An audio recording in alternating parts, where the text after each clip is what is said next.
What it is, Brad Lee back again with another episode of Dropping Bombs. Today in the studio, folks, as always, I got a real treat, but an extra special treat today with Jeff Timmons. What's happening? What's up, man? Thanks for having me. I appreciate it. If you guys don't know who this dude is, if you grew up in the late 90s, early 2000s, or you just appreciate music, then you know this dude.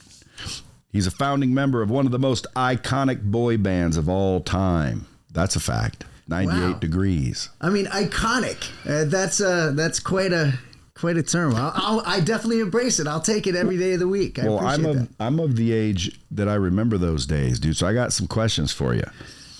But we're talking about millions of records sold. No chart-topping hits, performances in front of screaming fans worldwide. But Jeff Timmons isn't just some guy who got lucky and rode the wave of a boy band era. He's an entrepreneur, a creator, and a guy who's continually evolving in the entertainment world. So from forming 98 Degrees to launching new ventures and still hitting the stage like a beast, he's got a story that's worth listening to. But we're not just here to talk about nostalgia, folks. We're here to find out what it really takes to stay relevant in an industry that chews people up and spits them out. We're talking reinvention, business moves, and straight up life lessons that most people don't even see coming. So sit back, tune it up, get ready, because today, Jeff Timmons is about to drop some bombs. Let's go. See, there's my new intro. That's quite an introduction, man. I love it. This is amazing. So 98 Degrees. Yeah, back in the day, dude, it was 98 Degrees or NSYNC, one of the two. Backstreet's in there too. Oh yeah, Backstreet. You can't forget about those guys. I forgot. Backstreet were they first? Well, look, Backstreet and 98 Degrees sort of emerged at the same time. Yeah, Backstreet came out first. They came out right before we formed originally. And they, look, it was still the grunge era. It's still heavy R&B, still hip hop, still grunge. So they weren't ready. The music industry, radio, wasn't ready to transition into this pop, sort of bubblegum pop genre. So what they did was they went to Europe, lived. That stuff never dies overseas in Europe, right? So they went there, developed, stayed there for a long time, then came back. Who? Backstreet. Okay. But NSYNC, the same. They were under the same camp, Lou Pearlman, Johnny Wright, that whole thing, that transcontinental BMG thing. And, we put ourselves together and wanted to be like Boys II Men, who were popular at that time, yeah. A vocal group. And but they wouldn't be considered a boy band. Well, they're considered a boy band now, but that term wasn't even anything that existed in the U.S. when we came out. We were an R&B group. Well, you guys made it. We became associated with it, but we certainly originally didn't like it because it was a sort of the connotation that came along with the boy band is you put some guy, some impresario put you together, some Svengali, finds you, you audition, you dance, you don't really sing that well. That was the impression, but we were a vocal group. Boys II Men can sing their asses off. So we wanted to be like Boys II Men. We were inspired by them. And so we wanted to be on Motown Records because that's a legendary R&B. When you say label. We, name all the players. So I started the group with some other guys in Ohio at a party to impress girls. And, there was no any of this. It didn't exist. I mean, this is like a television station you have here. This is incredible. Probably better. But, you had to go where the scene was. So it was LA or New York. We drove across country to LA to get discovered. We sang a cappella everywhere. This is Ohio. It was, from Ohio. So how old were you? 20. I was 20 years old. So what were you doing? I was going to school. Did well in high school. College, I couldn't really find it. I went to college to play football. I come from a football town. I'm obviously too small to play. So I was playing Division III. Wasn't getting a lot of playing time. I'd bounce from school to school to try to play. Finally was like, look, I'm not going to play pro football. It's just not happening. And I went to Kent State and enrolled there for about a quarter and started this group and quit. And we went to LA to try to pursue the dream, When you first started the group, would you just play around at small venues in Ohio? Everything. What we did was we started doing karaoke. So we would practice. What songs were you seeking though? We would sing a cappella. So at that time, there was a group called All for One, which is a vocal group. Now we're great friends with them, done many shows with them. They had a song called So Much in Love.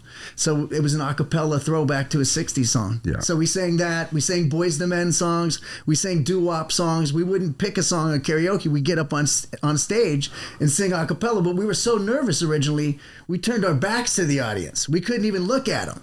So, that's how we started out. It's kind of funny going back and thinking about that. So you were like a clean-cut athlete going to college and then just had some buddies that could sing? Well, we were singing at a party. We were actually at a party and some girls wouldn't pay attention to us. They were talking about these guys they had heard sing. So I was like, guys, anybody here can sing? And these were guys I went to high school with, which were ironically I caught up with in college. But none of you knew each other could sing? No. Okay. I literally took them all. I was in some groups in high school and some harmony-based groups. I took them in the bathroom. I said, all right, you sing this, you sing this, you sing this. We all practiced for like 10 minutes. Went out and sang for the girls. They started talking to us. And I called my mom that night. And I'm like, I'm going to start a singing group like Boyz II Men. That's it. I quit. And she was like, you've been drinking, which we had. And she's like, sure. But nonetheless, I felt compelled. I mean, it sounds kind of weird, but something overcame me that night. And it wasn't just because the girls were paying attention. It just sounded good. And I was like, I think we can do this. I think I found... What was the name then? It was called Just Us. Kind of a generic name. Now... Who were the band members then? Three of my friends from high school. It was this guy, Dave Feller, Matt Fector, and Pat McVean. Did they get pissed when they didn't make it? Well, they quit. So we went to LA together. Ooh. And we were singing everywhere. I mean, we were singing on street corners. We were singing for food. We were singing we lived in Northern California first. We sang Fisherman's Wharf. We sang in LA to get into clubs. We were getting invited to parties because at that time, like I said, all grunge. So they saw these four guys from Ohio. All clean cut? Singing a cappella. And we'd get invited places. And eventually James Brown looked at us and said, hey, we got introduced to him and he wanted to sign us. His label was Scotty Brothers. We were kind of entertaining an offer there. The guys were getting nervous because it was getting real fast. And I know this mindset, being as successful as you are, sometimes people are afraid of success. They don't expect it. But I could see it right there in front of my face, the reactions people were giving us in Hollywood. Yeah. And I'm from a small town. And then they went back to Ohio for Thanksgiving, quit, and never came back. So I said I was going to keep doing it. And then had to find the rest? Had to find the rest. So I got a job doing security. James Brown, security guy, gave me a job working security at all these clubs. I actually got a contract. He had a contract at Phil Collins' estate, and it was being built. He wasn't there. It was being built, and I had this job working security, basically sitting in a security house, walking the perimeter every hour on the hour. It was a 12-hour shift. 8 in the morning and 8 at night. And it gave me a lot of time to think about how I was going to do this. And my brother gave me a Tony Robbins book, Personal Power and Awaken the Giant Within, and Rewrite Your Goals. So I had plenty of time to write my lofty goals every night. And at this time you had no money. Nothing. Zero. I mean, in fact, sometimes the guy that owned the security company would go to Vegas and gamble the payroll. So either if he wins, you get paid, and if he doesn't, you don't. And so there were times when it was really lean there in the beginning. And then ultimately, I auditioned. I put ads in the paper. You didn't have social media or Facebook or any of this stuff to audition people. So I scraped up money, put ads, and in between my 12-hour shifts would interview people in LA, and I just couldn't find anybody. And ultimately, I found a guy that knew Nick from Ohio and played me a tape. I heard his voice. I was like, I got to have that guy. Get him on the phone. I need to talk to him. Nick Lachey. Nick Lachey. That's right. And wasn't his brother in there too? Yeah. So eventually Nick came out. I convinced him that we had all these leads, and he came out and he brought his brother out. And the guy that introduced me to Nick was actually in the group for a while. And he went on, he kind of wanted to be an actor and thought that this wasn't going to pan out. So he quit. And, so that was Justin, myself, Nick, and Drew. And we were like, all right, what do we do next? Let's go to a Boyz II Men concert and get discovered like they did. What, is that how you did? You went to a concert? That's what we did. We scraped up our money. But that doesn't work. Well, that's what they told us, when we got there. We scraped up our money. Why would I go to another concert to get discovered? Well, that's how they got discovered. Boyz II Men got discovered by going to whose? I think it was Belle Biv DeVoe. Yeah, so they went to a Belle Biv DeVoe concert and got discovered. How? They sang backstage, same way. Same I'll be exact damned. thing. So, you know. How'd you modeling. get backstage, though? Well, we sang our way backstage. So we got there. We almost didn't go because Nick and I were up drinking all night the night before. Okay, so it was you, Nick. And it was this guy, John, who introduced me to Nick. John. And Justin. Justin who? Jeffrey. He's currently in the group. Justin Jeffrey. Well, he's one of the original. That's right. Well, they think he is. Yeah. Because the original ones, no one knows. Well, no. He's currently in the group. So these are all the guys in the group, the current group, except for Drew. He wasn't in it yet. Gotcha. It was the guy that introduced me to Nick. So we got up the next day. Nick and I were hungover. We were like, we're not going to go. And then we decided to go. We got to the concert. We kept singing, near the backstage area. And the security guy goes, look, guys, they try this. People try this every day. You're never getting backstage. And finally, someone from the local radio station in LA saw us and said, hey, we have a backstage barbecue. Do you guys want to come backstage and sing? We're like, yes. So we went backstage, sang live on the air. And they said, hey, look, after the thing's over, come backstage again. Yeah. And you can meet Boys to Men. We didn't know you had to have a backstage pass. We went and enjoyed the concert and got there and they wouldn't let us back. So we hopped the fence. And that's where we ended up meeting we didn't meet Boys to Men, but we met our road manager there, who managed Montel Jordan at the time, who was a big artist. What year was this? 1995. So where was I? I was here. I moved here in 91. So Wow. It was like I can remember what I was doing. And boy bands were huge. Like you guys were taking over the scene. You guys were getting stadiums filled with screaming girls. Yeah. Well, it took a minute for that to happen, but yes. How long did it take? Well, for us, Motown, we were a little bit different in the other groups in that they had a solid plan on how they wanted to break those guys. And one of them was like to actually put their photographs in magazines and on the CD covers and on the product. Our label wanted people to think we were an urban group, so they didn't put our image on anything. So we had a hit record on the radio, but nobody really knew who we were for a long time. They didn't want to put us on MTV. We didn't have a TRL. Your label? The label, yeah. They wanted people to think we were an urban That's not group. still your label, is it? Well, no, we stayed with them for a while. Do you think that hurt you? What's that? I'm sorry? Do you think that hurt you? Well, look, ultimately we made it, right? So I think it gave us, what it did was make us have to put things in our own hands, have to learn the business, have to figure out work ethic, figure out the inner workings of the business. And I'm glad that happened. It wasn't fun because we had been out and had a hit song and we weren't selling albums. And, we were driving a Winnebago that was wrapped with our pictures on it so people would know who we were. And it didn't work, so we drove up to Canada. Well, and Backstreet had emerged and we went to their Backstreet Boys concerts and handed out swag and sang a cappella. And eventually the music station up there, Much Music, which was their version of MTV, just put us on the air and we exploded. Once we were on TV, it was over. So, well, TV's what exploded people if you had talent and people liked you. But if I were your label, I would think that I'm stunting your ability to go worldwide by not letting people know who you were. They just thought it was a better plan. They wanted us to be cooler. They wanted us to be cool. Clearly, you're sitting across from me. That's very difficult once you meet me, right? But they wanted us to be smooth and cool and an R&B group. And then, what had happened was the label ended up changing presidents and by that time, TRL, which was a big show on MTV, came out. That exploded people.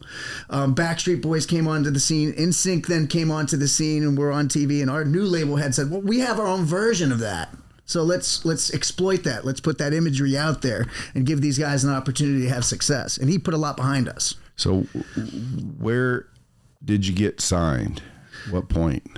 We got signed. We were together as a group and probably got signed, I want to say 3 or 4 months after we were together. But we grinded for about 1.5 years, 2 years before people knew who we were, before we were on the map. But someone signed you.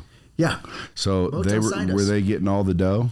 Well, look, that's the age-old story, right? We were talking about that in the green room. When you sign a contract, you're desperate to make it, and you think, oh man, I've made it. I signed to a label, especially Motown, especially the label we wanted to be signed to. Yeah, that's crazy. We looked at it and we entrusted our manager and lawyer that they were kind of aware of what was going on, and we signed the contract. But it was probably all standard for the industry. It was standard for the industry. But was it a ripoff? Well, compared to what you know now? Well, you have to weigh it out, right? Well, if we Because what if you'd have said no and you didn't make it?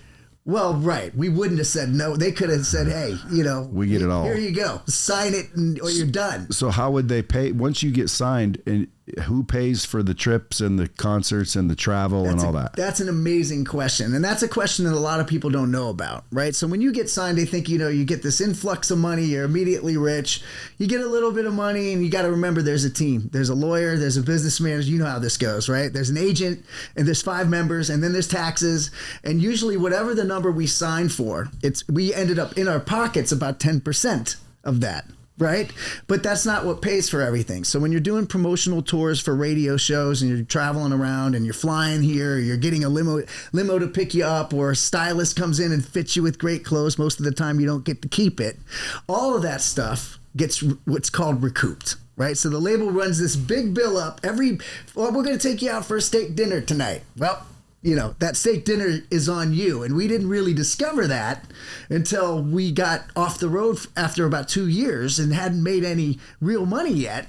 And our manager came driving up to meet us in a Hummer. And we're like, wait a second, we're his only client. How did he afford that? And we don't really have anything yet. So that started, our wheels turning. What were the conversations like in the tour bus or whatever? Well, at first we weren't in a tour bus, but eventually we got one. The conversations started to spark up that, what's going on? Like, we need to kind of get to the bottom. But we were so hot at the time, you don't have any time. You're always on the go. And when I mean always on the go, for a 2-year period, we calculated, I think 98 and 99, we had a total of 7 days off, 7 in those 2 years. So 3 1 year, 4 the next.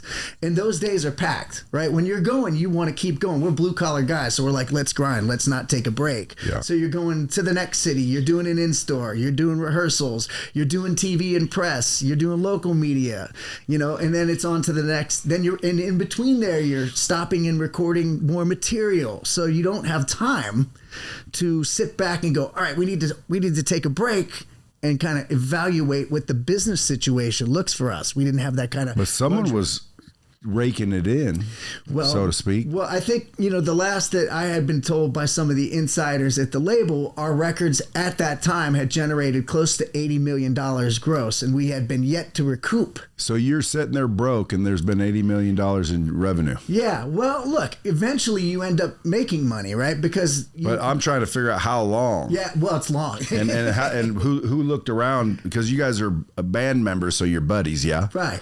You're not just like, showing up to work and, hey, how you doing, Jeff? No. All right, ready? It was like you guys were together 99.9% of the time. Yeah. I would have looked over and said, dude, there's 10,000 chicks out there wanting to tear my clothes off, and I got frickin' nothing in the bank. Like, how's this? Well, and that's what happened. So what happened was we started getting very popular, and we sort of knew what was going on. We ended up firing our current manager because something was going on. Some of the label people were coming and saying, hey, look. And label people, the label's got its own creative accounting. You know what I mean? So if they're saying it, we were kind of wondering what was happening. And at that time, also, when you become extremely popular like that, then people from the industry, now, you forget we're 2 years removed from being in Ohio, not around any of this stuff. So it's a crash course on green life. Yeah. And so we tried to learn as fast as we could. And that's when we kind of said, hey, look, the label wanted us immediately after we got off our last tour to go back in the studio and record again, which we were willing to do, but we wanted to figure out where the money was going to come from, like how we were going to get paid for this. Yeah, and you'd already sold $80 million worth of music. Well, I think tickets, stuff like that. I think total throughout our tenure of our first run, we sold $80 million worth of. We grossed $80 million in albums. Now, did any of the members? Did you guys all get paid equally? Yeah, we're equal partners. You didn't get less or more. No. Why? Because you founded the band. Oh my gosh, I would never dream of doing that. I mean, look, these guys are my brothers, and for me, it was like a dream stumbling upon Nick and getting to have someone like that in my group, let alone his brother and Justin. We became close, fast friends. Of course, throughout this kind of stuff, there's a lot of tension, and you being young, naturally you're going to have your differences and explosions here and there. But we're like brothers. We wouldn't dream of, one guy's worth more than the other. The founder's worth more. Or this one's more. Well, popular. if you'd have thought about it ahead of time, you might have. I don't think I would have, man. I was so excited about trying to fulfill and realize a dream. Honestly, I had it in the perspective that it was going to be, just whatever, to go out on stage, to be able to come up with something in your basement in Ohio, and then 2 years later be singing, for Michael Jackson at his anniversary special with Luther Vandross and Usher. I was happy with that. Yeah. Certainly you want to be paid for it, but to be in that situation, it was never lost on me. I always had a lot of gratitude and was thankful for what was going on, And you guys were all buddies, so nobody was getting greedy and envious or any of that. Well, look, you're going to naturally want, I want to be the front man or I want to be the lead. Those things are going to happen because you have all of this attention all the time, but nothing to where it would be destructive for our group. We've always, being from Ohio, where we're all from, we sort of had a blue collar mentality about it all. So if one of us was getting off the rails a little bit with something, it's a group meeting. Were all of you single? Yeah, well, we were. Yeah, we were single. And then I ended up getting involved during the peak of all of it, and had a child and all this stuff. And then, where'd you meet her? I met her in Orange County, California. Yeah, at a show? Yeah, no, not at a show, just casually, like in those small pockets we were off the road. I was visiting my parents and met her there. Did she know who you were? Well, look, it's funny because you know how this goes. Even if they do know who you are, they pretend like they don't know who you are. And to me, I'm like, fine, if you don't, that's great. But we developed a relationship, and when we got off the road, I got married, and I'm no longer married to that person, but happily married many years later. But supposedly she didn't know who you were? That's exactly right. Okay. Yeah. And you were already like freaking boy band famous by now? Everywhere. I mean, I think for a couple of years we were on TV. She knew who you were then.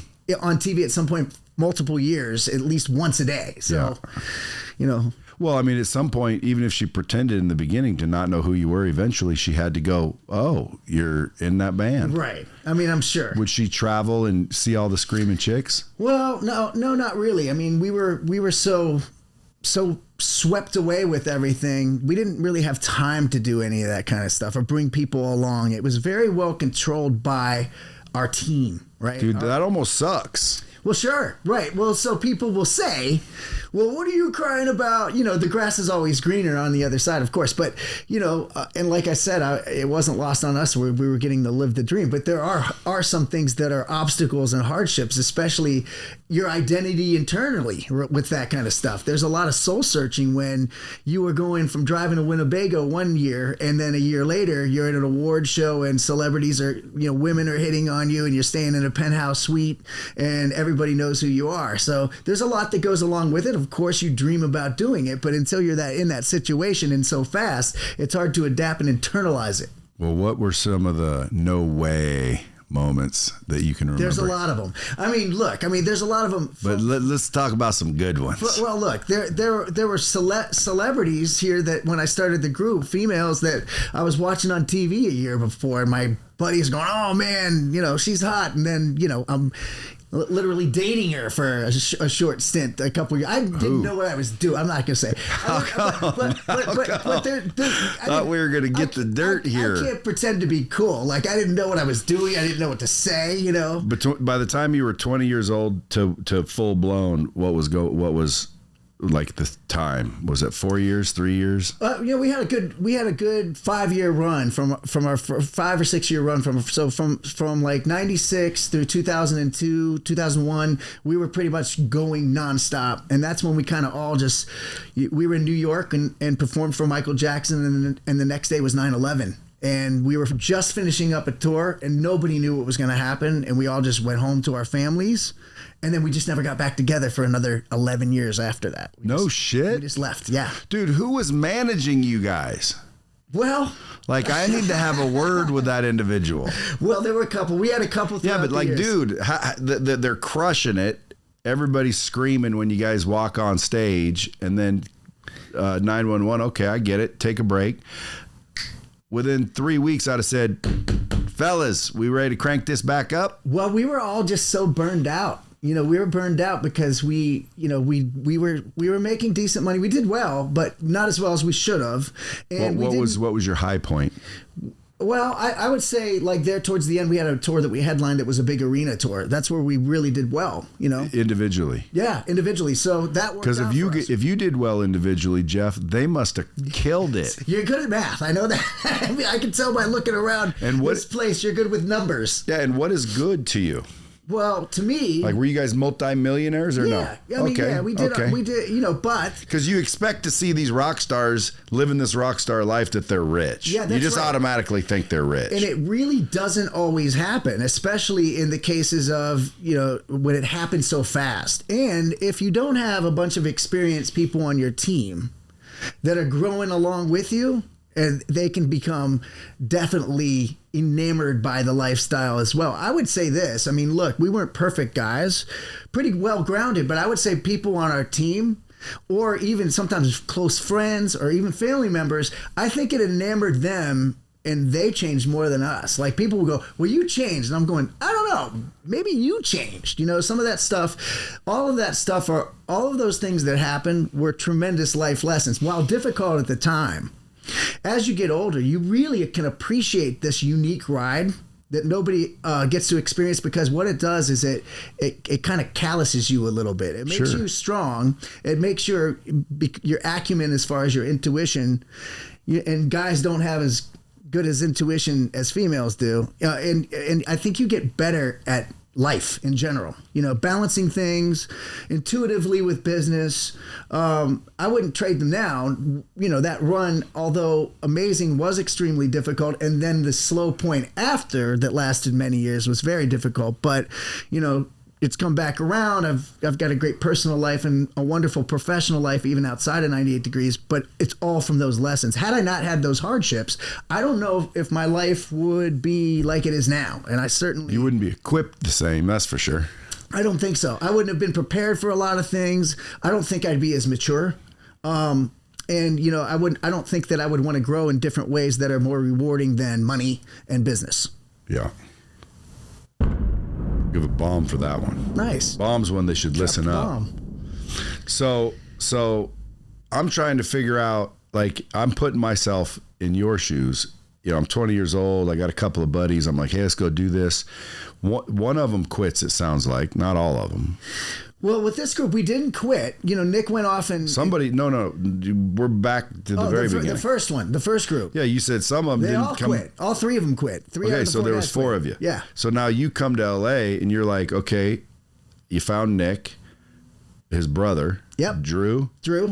You. Justin. Nick, Drew, Jeff, and Justin. Yes. There was four? Yes. Earlier I thought you said there was five of us. Well, no. That's those other groups had five. We were always okay, four. so there's only four of you. Yeah. That there was helps. Another guy that joined that introduced me to Nick. He quit. See those. So again, these guys are they probably watched what happened and said, "Shit." Well, I'd be calling you. Did they call? So I felt so bad for the first group, especially the one guy that I thought was tremendously talented. Yeah. That I always tried to include him in some way with us, right? Either I would write with him, and I still write with him to this day, and his brother's enormously talented, incredible. Yeah, but dude, at the end of the day, dude, that's one of those stories where, like, you shouldn't have quit. It's not the same thing, yeah. If he would have just stuck it out and returned, do you think I mean, who knows what could have happened, but do you think it would have probably ended up the same? No way. I just don't think so, no. So it was the chemistry of the four that made it work too. Yeah, there's no question. It's the chemistry, it's the drive. Like, I even though I love those other guys tremendously, I mean, they're amazing. I don't think the way we had to grind, I just don't know. I don't know. Without rewards for a long time, I don't think that they might have done that. Yeah, and that's what I'm trying to embody. So I'm rolling around. I find some buddies. These guys are killers. We're going around. Things are starting to rock. Crowds are starting to form. Yep. I still don't have any money. And when you say any money, like, were you getting hundreds of thousands, or were you just like, no, you guys we had a little money from signing, a little. What kind of money? Well, you know, I forget what our original record like 50 deal was. G's each? Maybe. But nothing. But also out of that, out of that initial advance, the label wanted us to be cooler. Wasn't it advance? So it was an advance. It's always an advance. They don't just give you money in the entertainment industry. So basically, they say, "Here, we'll give you $50,000 each. Go get some clothes." Yeah, well, they took us to go get clothes. So they like I said, they wanted us to be urban. So I mean, I'm wearing flannels and boots and Ohio style. You didn't normally dress that way? What? Cool? No. So it was like a costume. So no, that's what I used to wear being from Ohio. Flannels, t-shirts, jeans, and what'd they stick you in? So they had us go to all the trendy stores like Maurice Malone, Fat Farm, Tommy Hilfiger, all the hip hop crossover clothes at the time, and want us to dress in these massively baggy clothes, and that was what was popular in that genre at the time. And that came out of your advance? And yeah, it came. Some of that came out of our advance. They encouraged us to go shopping. They brought someone that was cool to take us shopping, even take us to clubs to become cooler. I mean, all this other stuff. It's a really crazy story, and it's a lot different than some of these other groups were kind of compared to. I mean, they had their own hardships, and I love those guys in the other groups, but our story is a lot different. But still, after about 6 months of that, I would be like, "We're famous." I'd look around and be like, "Dude, we're famous. Why? Where's all this money?" Well, I mean, I think... But not if I signed an agreement that said, dude, they get 80%, you get 20%. And there was the money. It's just your math didn't math. That's right. Our math didn't math, probably. And then you didn't factor in... You didn't factor in your team takes everything. So you got a manager that takes 20%. You got a business manager that takes 5%. You got a lawyer that takes 5%. They got percentages? Yeah, so they get percent. And at some point, Jeff, wouldn't you stop that? Well, look, certainly I know now. At some point, I'd say, Jeff, listen, brother, 5%'s been about $5 million, where I could have had 10 of you for 500,000. So this is the last tour. Could you do that? Did you have the power to do that? So what happened was, after our first cycle, our second album that really blew up, we decided not to record until we got a renegotiated agreement. And that didn't last very long. They came to the table with a certain amount of money. Now, look, you go and you look into it and you go, it's a big amount of money.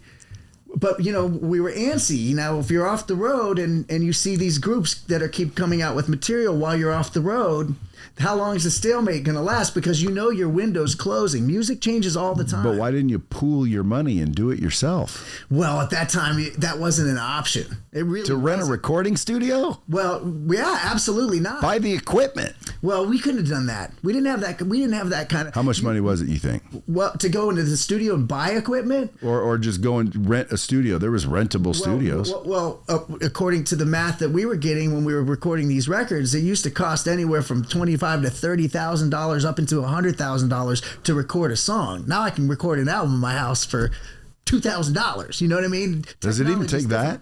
What's that? Does it even take that? I mean, no. I mean, you can get some pretty inexpensive equipment, probably nice equipment that's pretty good with a laptop, a Mac that can handle it, an iMac that can handle it, or a MacBook Pro that can handle it, a good mic, probably about $2,000. But then, all in, you can create a really nice studio quality album for about $5,000. But that wasn't even an option for us back then. Yeah. So ultimately, you guys were not only young and naive in the industry, but you were hooked with the fame bug. Well, I wouldn't even say it's that. I mean, we looked at it as a business. We were like, we need to keep going so we can get paid.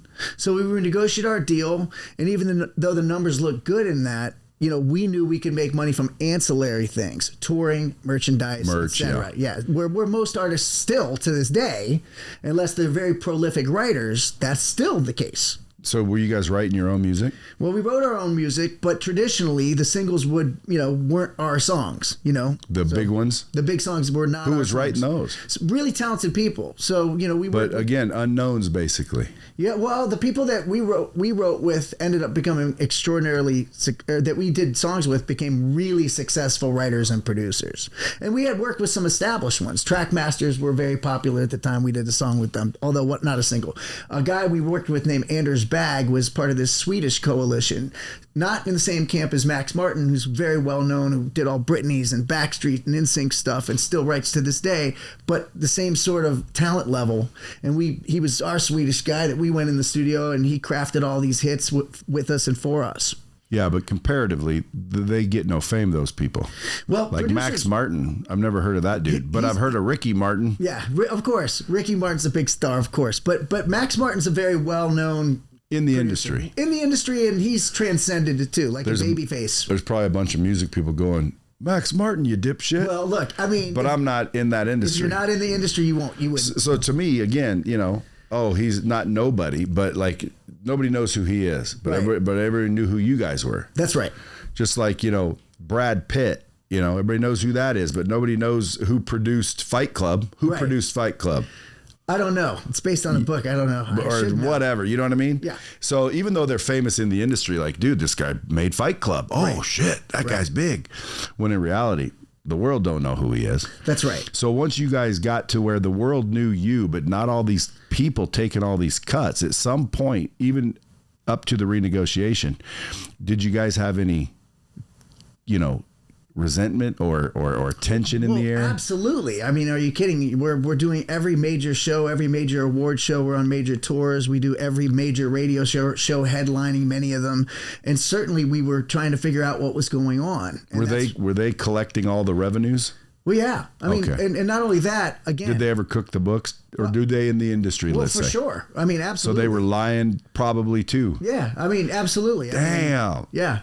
So and there are so many different ways with all that money going around to hide line items like in any business, right? And it's subjective business, right? It's transportation. It's this line item for hotels. And not only that, like they could have owned the transportation company. Yeah. Oh, and in a lot of the cases, there are certain instances where it was a lot of in-house double dipping, tons of things like that. Everything you can imagine, but certainly, like I said, the thing that you might be forgetting is we're constantly on. There is no time to sit back and ask for anything. Well, I would think that's your leverage, though. Well, right, and it became that because eventually I'd go, "We're not going on, Jeff." That's right.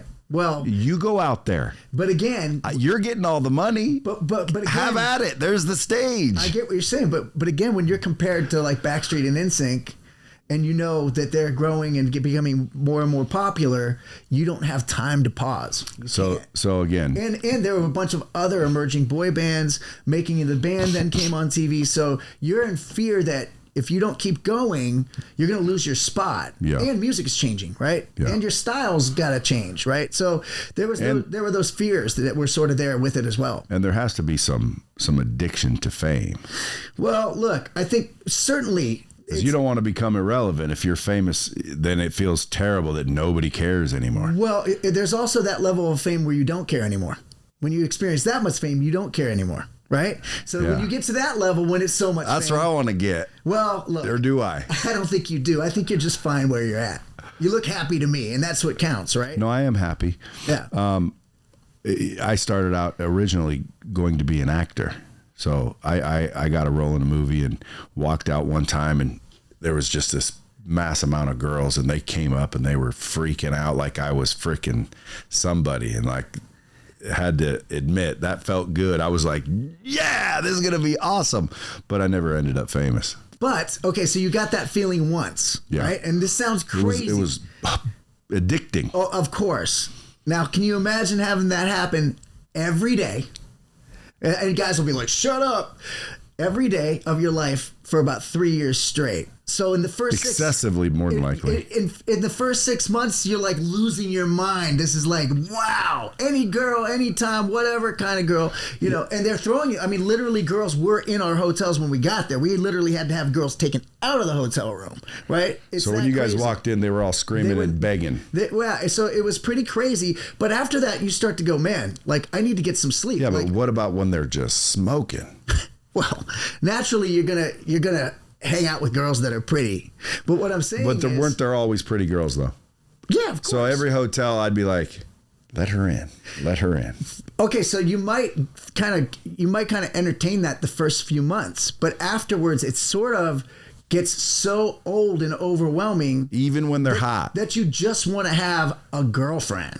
I know that sounds corny, but until you experience it, you go, all right, I need some normalcy. I need to be able to call someone up and talk to them today. Someone, the same person, not a different person every day. Yeah. Right. So those things, although they're amazing, I'm not saying it's not cool to be, have the adulation of beautiful women. Every guy dreams of that. I mean, but look at you guys and then look at like Rolling Stones or Motley Crue or Guns N' Roses. Same kind of thing. Yeah, but they didn't get tired. They're still going. It's a different mind. Well, we're still going. Yeah, but you guys aren't pointing at the girls to come back to the room. Well, you start to go, man.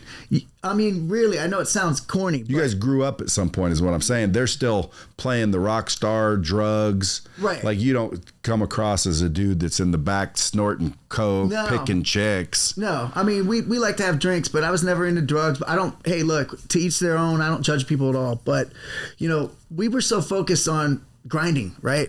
You can have some drinks. I quit drinking during our run, and didn't do it because you have to look good. You got to be awake. I mean, we had strange hours. Did they force you to work out and stay in shape? No, we did. I mean, like I said, I played football, so I was already in that kind of shape from playing football. So it just happened to be we were like all athletes, and that's what we kind of got. That was our thing. We were the hunky boy band guys, but they didn't make us do any of that. Was there a window where you did partake?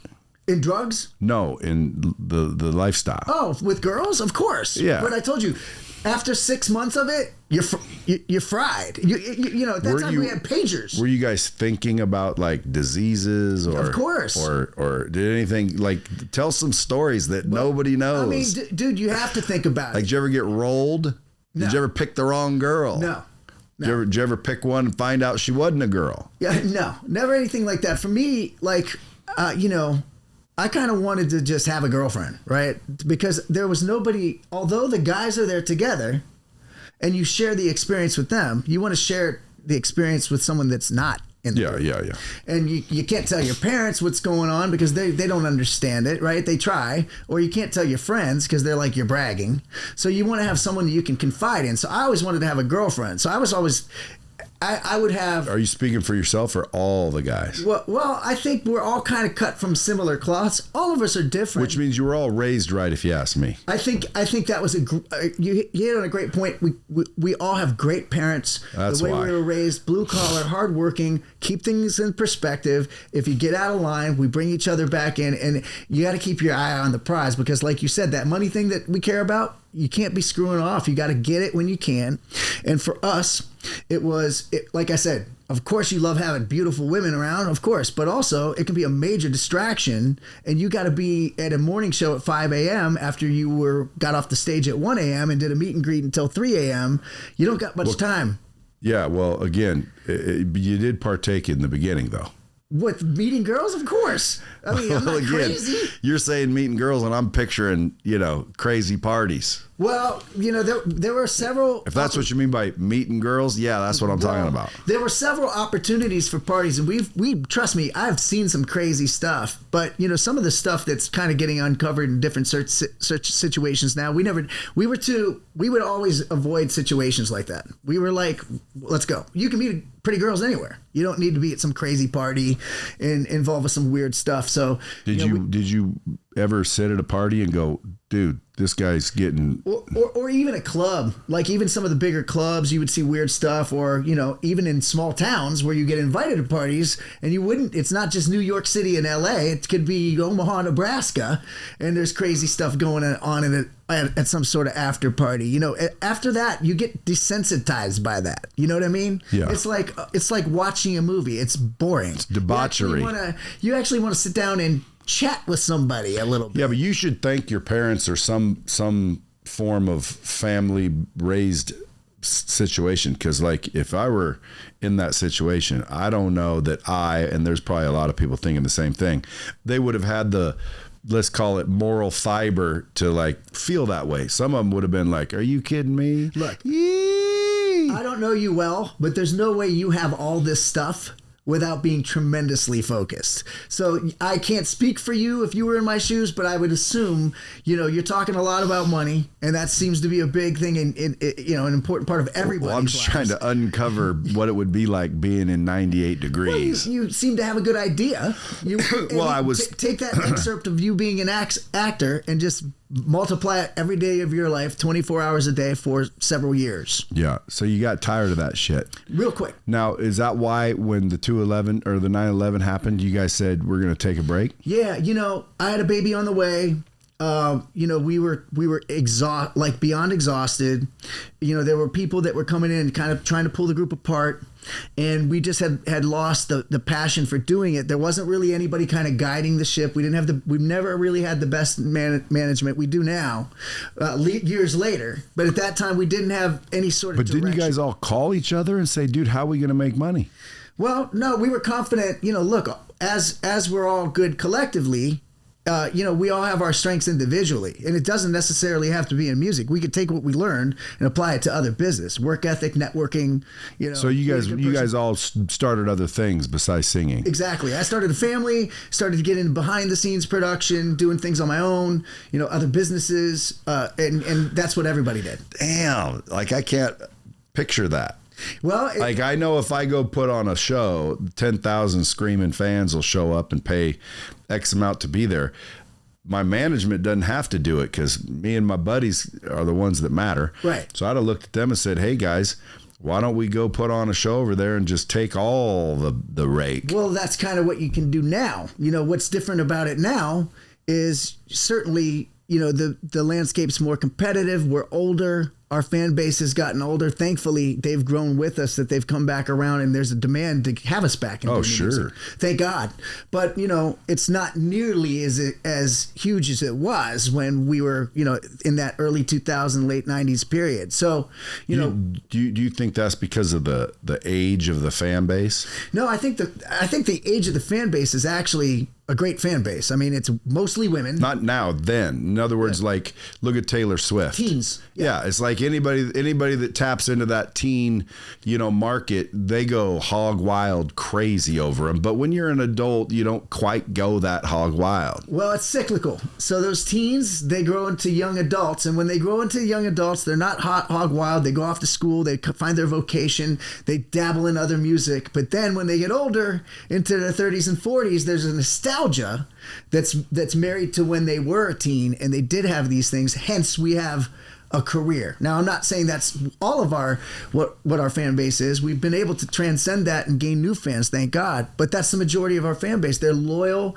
fans that liked us ever since they were younger and have followed us, maybe left for a little while because we left, but came back when we came back. And that is something, to be around for 30 years. I mean, I didn't think we'd be around for 5, to be around doing this kind of stuff in my 50s. I would have never thought that when I was starting this thing out. Yeah, well, again, you get that kind of fame, I would think, you can ride it for the rest of your life. Yeah, you think, but you got to evolve with it as well, right? So you got to, you can't just keep doing the same songs over and over, although that's a huge part of our repertoire, our hits. Because they want to hear them. Yeah, they do want to hear them, but you have to reward your fans with a legitimacy that you still care about it, right? Because people aren't stupid. They're going to know if you're just trying to exploit them for money or just getting out there and going through the motion. We've tried to reinvent our shows. Certainly we sing all the hits. You can't, there's a lot of artists who are like, I'm too cool for that now. We're not dumb. We know they want to do that. We love performing those songs. So we do those, but we do it in earnest and with passion. We do it and have always been really, really close and up, given access to the fans and wanted to know what they think. So I think that some people can write it forever, but some people cannot. Well, that's another thing. Nowadays, you can connect directly with fans. You couldn't back then. Which is amazing, but I don't know if we would have liked it back then. It's almost too much access. So when you see people that are, we had talked about this, we did some press for Canada today, and we were talking about this same thing, and we were saying there's almost too much access. And the question was mental health. How did you guys do that? How did you cope with that? Because now these artists can go say, I need a break from my mental health, and fans will appreciate that. That wasn't an option for us, but also wasn't an option for us. Our cameras in our face 24 hours a day, people talking about us, and we can read it online 24 hours a day. I mean, all of those things would be overwhelming, and we were men in our early 20s, and it was overwhelming without that. So I can't imagine younger people having to have that. It's a blessing. You can reach fans, you can sell more product, you can proliferate your art more and make a living to more people, but also You know, it's a double-edged sword. I don't know that we would have liked it. I like it now because it gives us access to not have to have a major label behind us. We can own anything. We can everything. We can get a message out to our loyal fans whenever we want. It's a blessing to have it now, but we know how to handle it now. Back then, I don't know if we would have been able to handle it. Now, your new passion, one of them, is to basically give the music back to the artist. Yeah, I mean, look. Is it though from what you learned coming up the first time? Yeah, that's a really great question. And, you know, the last 2 years, I'm finally in a position in my life where I don't have to do things for money. I can surround myself and do projects with people I want to surround myself with. That's a really an amazing luxury if you can have one of those two things in your life. Fortunately for me, I have both of those things. I can still go out and do this and produce TV shows and do all these different things. But I made it a point last year. I'm like, we've always given back. We've always been involved with charities. But I'm like, there's got to be something I can do. We play the casino circuit a lot. And a lot of those are legacy artists that we looked up to that have been around since the 60s all the way up through the 80s and the late 90s, and even people that have had just a couple of hits. And none of those people are excited about releasing new music because they don't know how to get to their fan base. Streaming, they don't really see much off of that, so they just tour. And they don't own any of their music for the most part. So Taylor Swift, you know, obviously what happened with her and Scooter Braun was a big scene, and she was able to recreate her masters, her album, and then own them. We've now done that the same with this new album that we're coming out with, right? And we co-own them. It was financed, and we co-own them with the people that financed them. But what I want to do is create a collective where people can go out there, and I'm in the process of it now, where I can go to all the 95% of artists that are not out there on the radio, because it's harder now than ever to get on the radio, or are not doing well with streams, but are touring for a living. We're going to put it together for them. We'll finance it for them, and we'll co-own it with them so they can get reinvigorated and reignite their passion for why they got into it in the first place, which is to record music. And to get properly paid. That's correct. I mean, the payment for us, it's icing on the cake, but we're really trying to, you know, we want to own our stuff. You want to own your music. You don't want someone else owning it. Right? Who runs the show now as far as management? So we have a great manager who managed Backstreet and NSYNC and a number of other legendary artists. His name's Johnny Wright. We got him, fortunately to have him in this part of our career. He's kind of guiding the ship for us, but we also make a lot of the decisions internally, you know, and for us, it's important we're sort of partnered with Johnny on this whole thing, as opposed to, we've got a great label partner called XOXO out of Canada. This guy is an artist, but also really got a great team. I mean, you know, we're surrounded by some great people, but it's a collective. You run things as a business. It's a business, so you got to run it like a business. If I were your manager, I would be thinking, hey, let's get NSYNC, Backstreet Boys, everybody together, and let's put on a mega show and just stadium tour this shit, like 200 dates a year, and just crush it. Trust me, we want to do it. I mean, everybody wants to do it. It's just a matter of when. I mean, so much money. Why? What do you mean when? It would immediately. I mean, especially when you're looking at Beyonce, billion-dollar business on tour, on her last tour. Taylor Swift, multi-billion-dollar business. You know, this kind of thing is people have been craving worldwide. It would be a one-of-a-kind thing, and probably would be, you know, we could probably challenge some of those numbers. It's just a matter of timing for everybody. You know, everybody's doing their own thing. Now Justin's out on tour with NSYNC. He's without NSYNC doing his own thing as usual and doing really well there. So how do you get the timing for that? But I hope it's inevitable, and I think that's what the fans want. I mean, that's what we've been trying to do for years, and I think the timing, there's no better timing than now. I mean, I think even if you did a one night only and streamed it, it would crush. Yeah, 100%, especially if they called it the nostalgia tour, where it's all your favorite bands from back in those days, and they put all the genres together: country, music, rock. I mean, you know, a lot of people are not even around anymore. It's a great idea. I mean, look, some of those guys that from that TRL era, I mean, they call that the golden era of pop. Never had pop music sold so many records, so many tours, so much merchandise, and radio had been at its high point as far as, you know, ad sales, etc.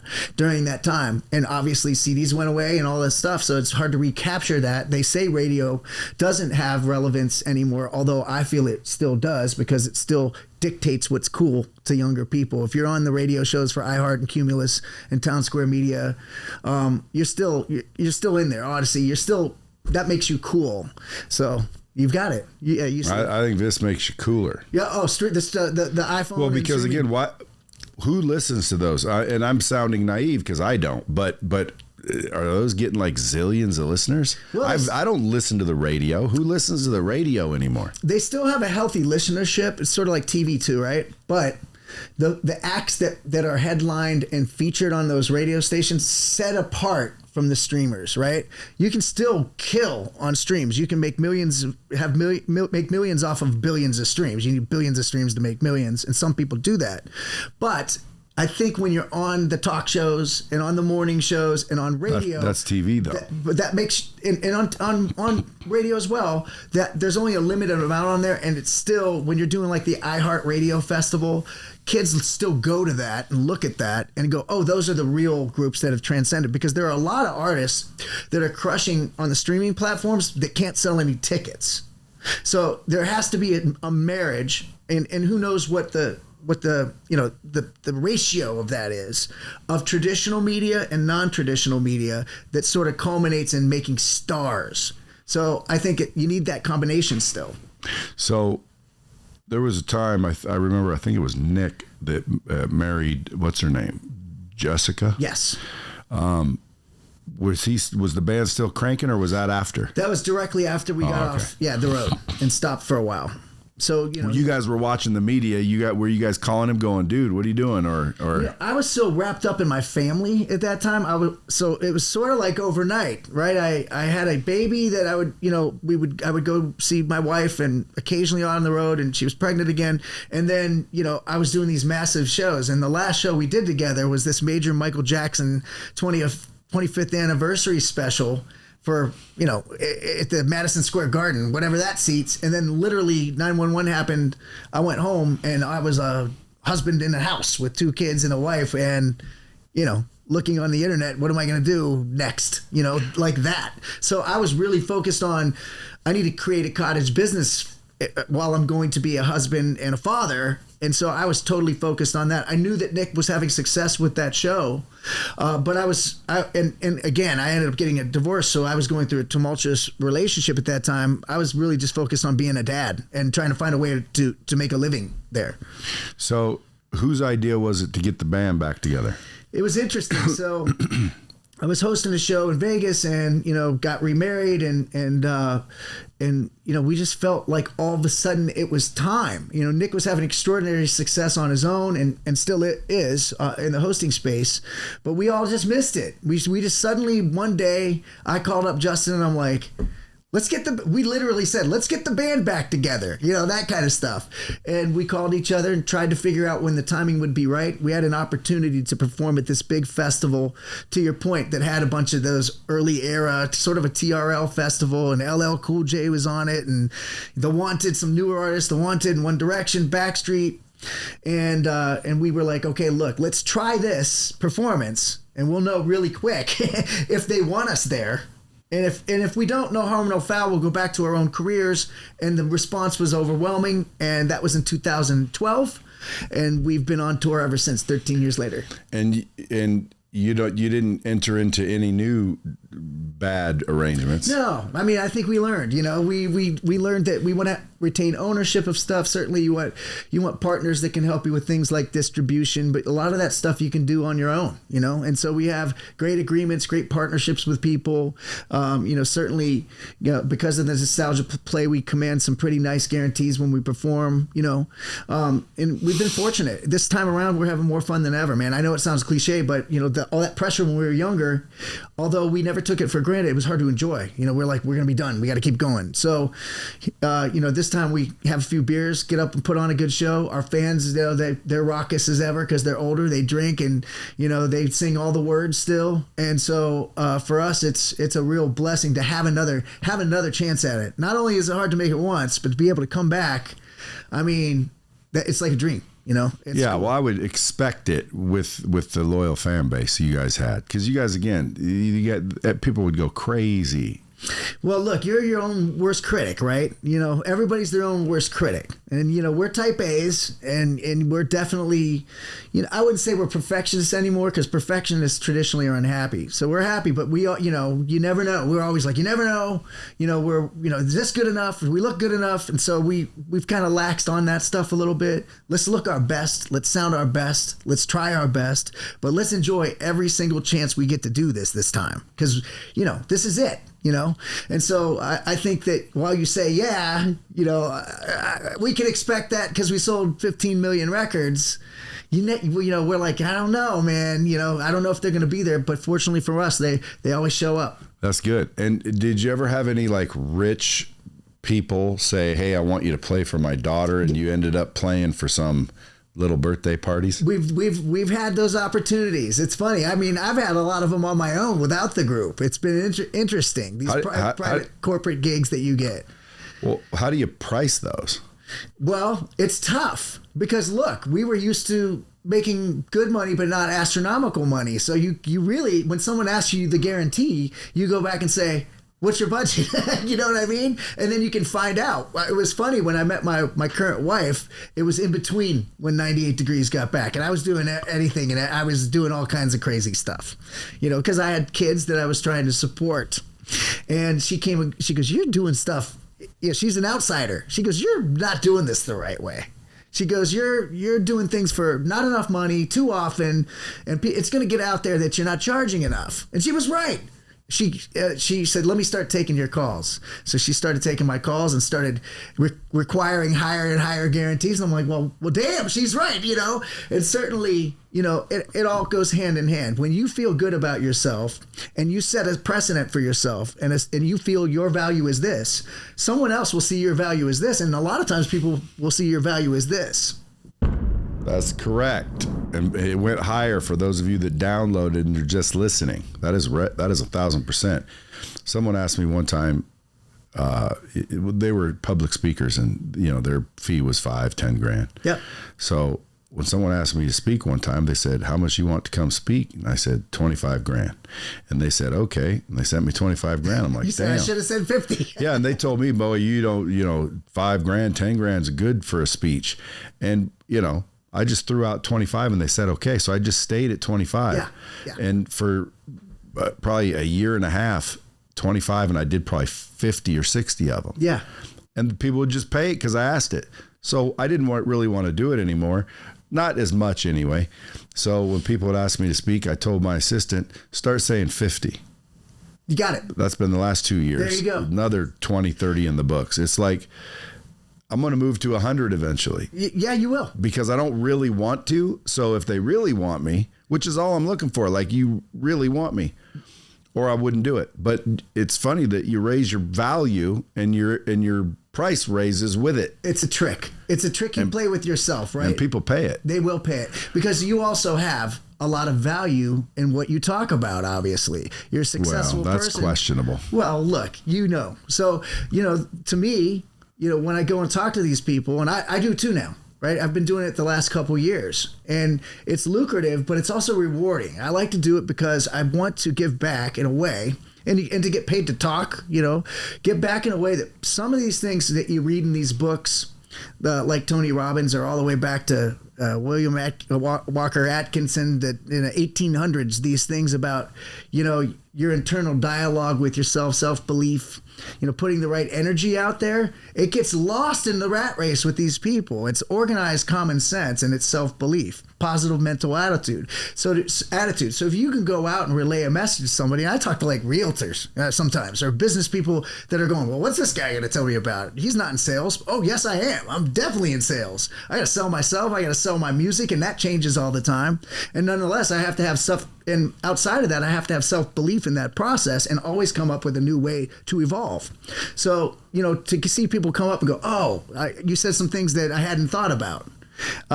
It's pretty rewarding to me. And I get a lot of follow-ups on that. And people tell me, you inspired me to do this and to go out there and take a chance and believe in myself, do things that are a little outside of the box. And I just forgot to do that. And to me, it's rewarding. And if they want to pay me to go do that, I'll stand up on stage every time. So if somebody wants to book 98 Degrees, who would they call? Well, they can call our management. I mean, you can go on our socials and get a hold of any of us. All of us are on social media. I mean, I'm self-managed. My wife takes care of all my stuff. She's like my manager. She gets on the phone and tells people, this is what it is. This is what he's worth. This is what he's getting. And if they ever come below that, unless it's a really good cause or something like that, obviously, I'm not greedy, but she set that precedent. And it keeps same as you. It keeps going up. But would they reach out to her for the whole band? No, for the group 98 Degrees, you can hit us up on social media. Go to our website. Johnny Wright is our manager. Our domestic agent, his name is Seth Jones, and we do private corporate gigs all the time now, really, and it's fun. So for some of those, I don't even know what we're called. What's what, Gen X? Yeah, us. We're Gen X. Yeah. Yeah. Well, I'm in that group barely, but I'm still with you. Yeah. I'm 56. You're what? 51? 51. Yeah, I'm almost 52. Yeah, That's so Gen X. What's everybody else in the band? Same age, roughly? Age, yeah. We're all yeah, Gen so X. I was a little above, which is why, I can remember it so vividly. Yeah. Because I was probably, 5 years ahead of you guys. So you're in your late 20s. But I watched all the freak outs over the boy bands. Yeah. I just couldn't sing. Otherwise, I'd have tried it. Well, look, I don't want to even say. Look, you don't necessarily need to be a good singer in some of these bands. I'm not talking about Backstreet and NSYNC, but there were some they put together that couldn't sing at all. It was all about their look and the style and all that stuff. But I'm sure you can sing. So, last questions. So, in the meantime, when you guys quit and you guys all started businesses, what kind of businesses were people starting? And did your notoriety help in starting that business? Oh, always. I mean, your notoriety helps with everything. And look, people will say, "Oh no, I did this and it was self-made," but being a famous person that is successful absolutely gets you in doors or meetings you probably have no business being in.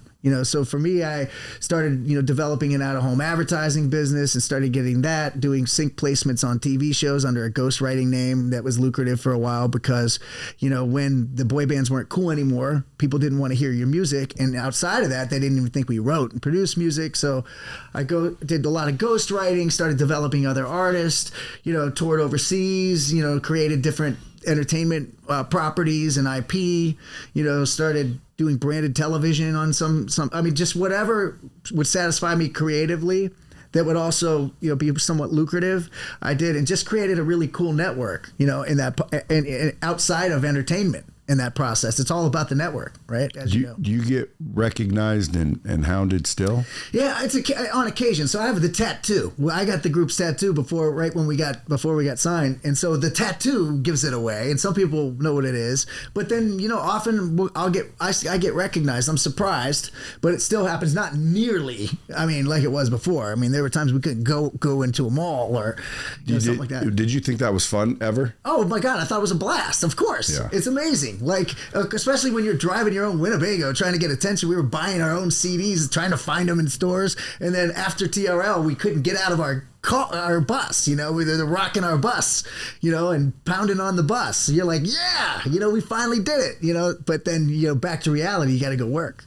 So this new collective, you got a name for it? Yeah, we're going to call it United Music Artists. Yeah. And we're going to start going after, we'll try to fund anybody, but traditionally we're going to go in the beginning after people that are touring right now, are a little disenfranchised, don't want to spend the money on re-recording their masters. And we're going to give them the money to do it and co-own it with them. Right. And then we're going to market it for them. What about an agency as well? Because now you got a bunch of, I call them wannabes respectfully, because I wanted to be and I still want to be. So I'm a wannabe, but in other words, they haven't made it yet. But would you record my music? Listen to me.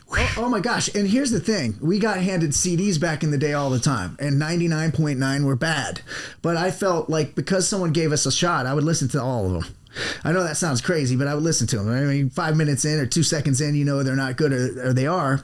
But I'm always about trying to discover new artists. My goal, I write down my goals every day. Every day. I get up at 5 in the morning, have my coffee, 5:30, write my goals, go to the gym. At 5:30, I write all of my goals down for the day. And in that goal, since last year, it's to be able to continue to monetize my creations, but give people an opportunity to make money from their creations, something that is novel that artists don't get to do. So if it's finding a new artist, if it's giving someone a chance to get off the ground and back on their feet, that's what my goal is. It's the goal is to give back to the artists, kind of take less power away from the big bosses and stuff. And those guys were responsible for breaking us and were respectful to the labels. But I don't think these artists need them at this point, and labels aren't interested in them anymore. And that there's a lot of talented people out there that this can serve. So I've put together some really smart people for it, way smarter than I am, on the Wall Street side and on the business model side and on the math side. And I know a ton of people within marketing, promotion, great relationship in media. And I think that we can put together something where, collectively this group of artists can be happy about making music again, own it, and maybe make some new stuff for their fans. Yeah. So even if you're not famous, but you want to be, hit him up. Where would they go for that? I'm on my socials, man. I got a website. You don't even need a website anymore. Everybody hits you up on your socials, Yeah. and although I get a ton of DMs, I try to spend time looking at them. I have an email attached to one of them. I'll go through them and see if there's new things. But I pay attention to that stuff. What's the Instagram? It's just at Jeff Timmons, and the group's all 98 degrees at 98 degrees everything. I think our Twitter's at 98 official or something. But are you all living in separate towns? And you just travel and do the show, and then everybody goes home? Yeah, that's what we do. So Nick lived in Hawaii for a while because his wife had a TV show in Hawaii, so he was out there. He just kind of came back to LA. So he lives in LA. I'm based here in Vegas. The other two guys went back to Cincinnati and have pretty successful careers there. My bandmate Drew has a school of performing arts, which is amazing. It's a nonprofit that crushes. He's got this great show called Labelless, which is this amazing musical that he and his wife developed. I mean, we're all doing different things, but that's what we do. We get together and get on the road, and we'll go on our little stretches. We're supposed to go overseas here coming up in May and hit Southeast Asia, which we haven't been to in 20 years, and that should be pretty wild. Are y'all besties?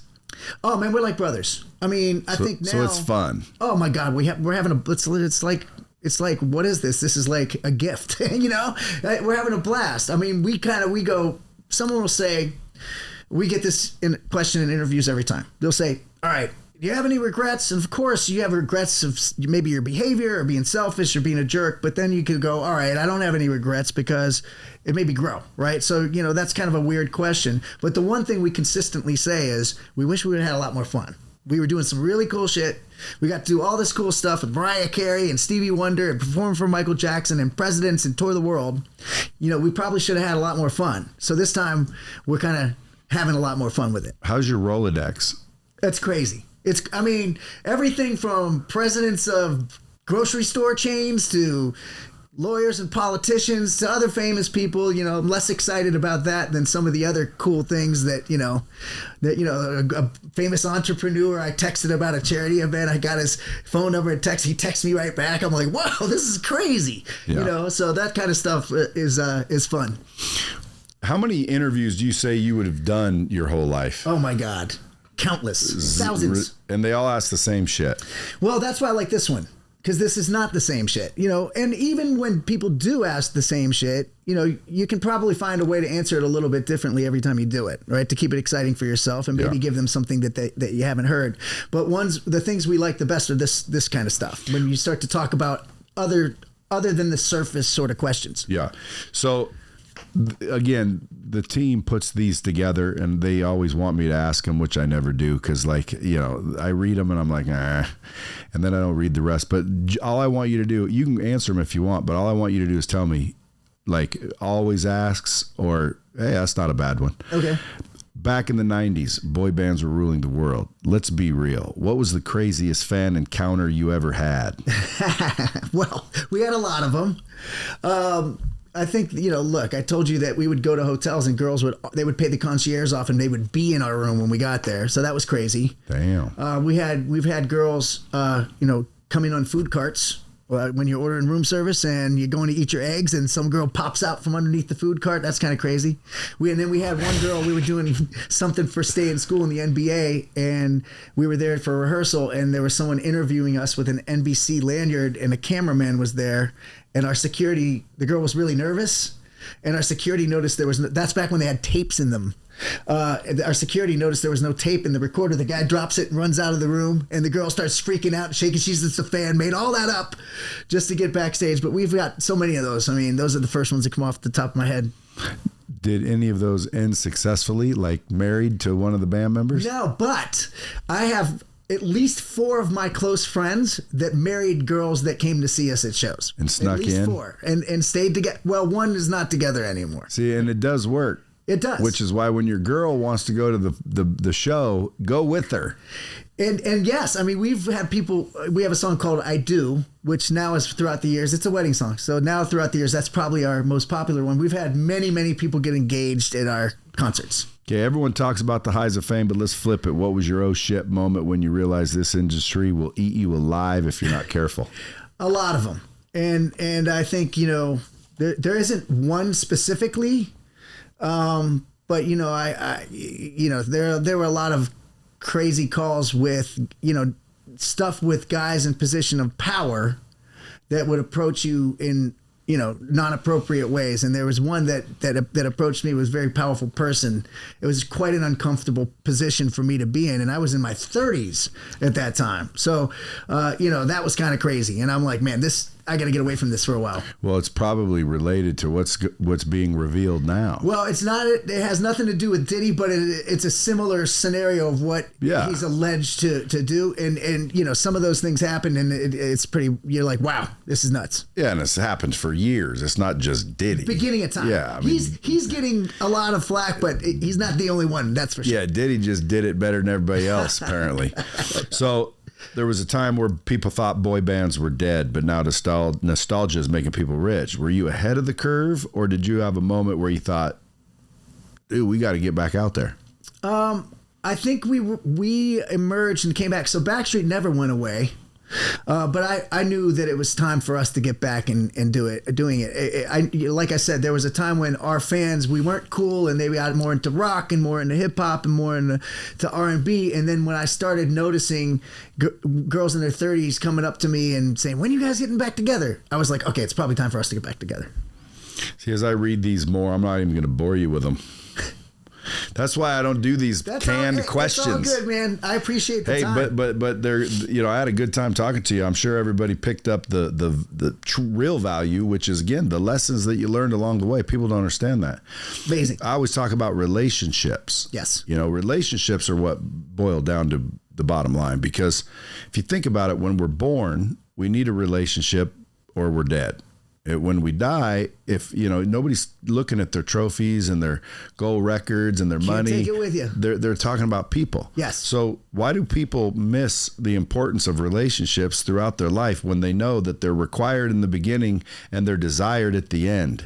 Well, I think they get caught up, and also with social media. Look, it's not an excuse to not be a good human being, but I think that people just want to be popular or be looked at in a certain way, and they're always, and people are hustling to live and make a living. And I think in that process, you lose sight of the importance of life, right? The journey, right? How many of these motivational speakers get up and go, "Hey, man, it's not the reward, it's the journey." Right? But unless you've gotten a reward, you don't understand that journey is more valuable than the reward. Sure, it's great to have money, but the lessons that make you a better person, that enable you to make more, and be enriched in your relationships, much more valuable.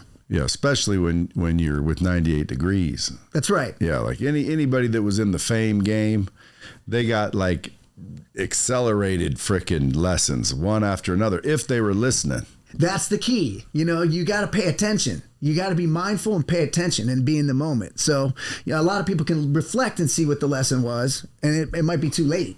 You know, so when you're going through adversity, you go, all right, instead of, you know, you want it half full, you want to go, all right, this is going to make me get better at something. It's hard to do because it sucks, but you go, all right, I got to take this. This is something from the universe or God or whatever you believe in, or yourself asking you for this lesson, and try to take as much as you can out of it and make yourself better. Another bomb drop. There it is. Well, I'd have been. You probably would have had way more if I was listening too closely. Well, I appreciate you coming in. Oh man, it's a joy to be here. Congrats on your success. Thank you. I'm thankful that you took the time to talk about us and our music and the career and all that stuff, and continued success to you, man. I would love to work with you at some point on something. Well, anytime. And folks, if you guys are wanting to be an artist and you have talent and you want to send him some music, maybe they'll pay to have you recorded and put you out there. It sounds like a 1 foot in the other side and 1 foot in the wishful side, meaning it's not quite, let me show you how to do it on your own. You're still going to invest. Yeah. And that person should own a little more rights, but at least an artist can now go somewhere and get like really good deals and perhaps, make it without having to, go the traditional route and get ripped off, get screwed in the bung. Yeah, well, look, or sing on some microphones you don't want to sing on. That's right, exactly. So look, it's been a roller coaster. If we could provide people an opportunity not to take the dips, we want that. You're going to have them, whether I help you or not, because it's a lesson. But if we can circumvent some of the hardships, that's what we're trying to do. Dude, you might have a lot of wannabe stars in this audience. You might inundate your inbox I'm or all your about DMs. It. Come my way. All right, if go nothing ahead. else, I'll give you some good advice, hopefully. Go hit him up. Jeff, appreciate you coming by. Thanks a lot. I appreciate you, Brad. Thanks. Folks, as always, until next time, keep it real.